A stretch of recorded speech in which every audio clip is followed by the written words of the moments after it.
আওয়ামী লীগের যে দালাল, আওয়ামী লীগের যে ভাইরাসরা এখানে আজকে নাই। আজকে আমরা নির্দ্বিধায় ফুল দিতে পেরেছি।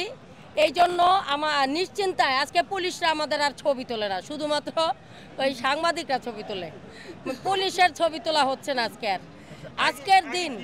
হ্যাঁ, আগে আমরা আইসা ফকিরের মতো পিছনে দাঁড়ায় থাকতাম। আমাদের মির্জা ফখরুল ইসলাম আলমগীর তারা সহ আমাদেরকে নিয়ে এতিমের মতো দাঁড়ায় থাকতো। তারপর আওয়ামী লীগের অবৈধ সরকার ছিল যে শেখ হাসিনার পেতাত্তা করে লইয়া এর আগে ফুল দিত। আমরা সকালে এসে দাঁড়িয়ে থাকতাম, বেলা 1-1:30 বেজে যেত আমাদের ফুল দিতে। আর আজকে আওয়ামী লীগের দালালরা কোথায়? আজকে আমাদের জায়গায় আমরা আছি, তাদেরকে তো আমরা সুযোগ দিয়েছি যে আপনারা আসেন, ফুল দিতে আসেন। আজকে তাদের সেই সাহস নেই ফুল দিতে আসার মতো। আজকে দেখেন এই স্বৈরাচার হাসিনা এই দেশকে মানে ধ্বংস করে দিয়ে সে ইন্ডিয়া পালিয়ে গিয়েছে। সে ইন্ডিয়া পালিয়ে গিয়ে সেই স্ট্রং, এখনো কত স্ট্রং, সে নাকি হুট করে ঢুকে যাবে, সেই দিন আর আসবে না। এটা তার স্বপ্নই থেকে যাবে। ও এখনো ভারতে থাকা কিভাবে এত স্ট্রং? কারণ আমাদের এই আনাচে কানাচে ওদের যে ভাইরাস, ওরা জায়গায় জায়গায় চেয়ারে রয়েই গেছে। আর সেই ভাইরাস আমরা আর থাকতে দিব না।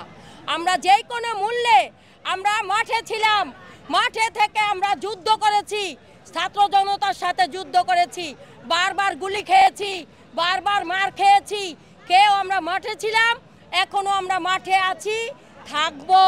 কারণ এই আওয়ামী লীগের ভাইরাস, আওয়ামী লীগের যে দালালরা এদেরকে যেই পর্যন্ত এই দেশ থেকে সরাতে না পারবো ততদিন পর্যন্ত আমরা মাঠেই থাকবো।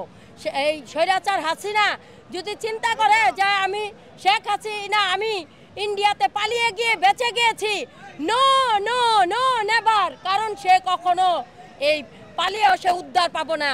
আমরা যে কোনো মূল্যে তাকে আমরা এই দেশে ফিরিয়ে আনবো।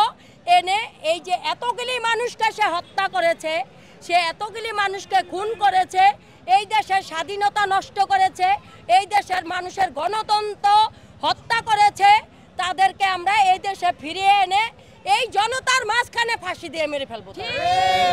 এই জনতার মাঝখানে তাকে ফাঁসি দিব। সে যদি মনে করে যে আমরা ভারতে থেকেও আমি স্ট্রং, তাহলে তার ভুল। এই স্ট্রং না, তাকে মোদি ব্যবহার করতেছে, তাকে ওই মোদি ব্যবহার করতেছে। সে তো বোঝে না যে উনি দাবি করে এটা তার বাপের দেশ, উনি এই চিন্তা করে এটা তার বাপের দেশ। এটা ভুল। ওর বাপে এই দেশ স্বাধীন করে নাই, এই দেশ স্বাধীন করেছে এই দেশের জনগণ।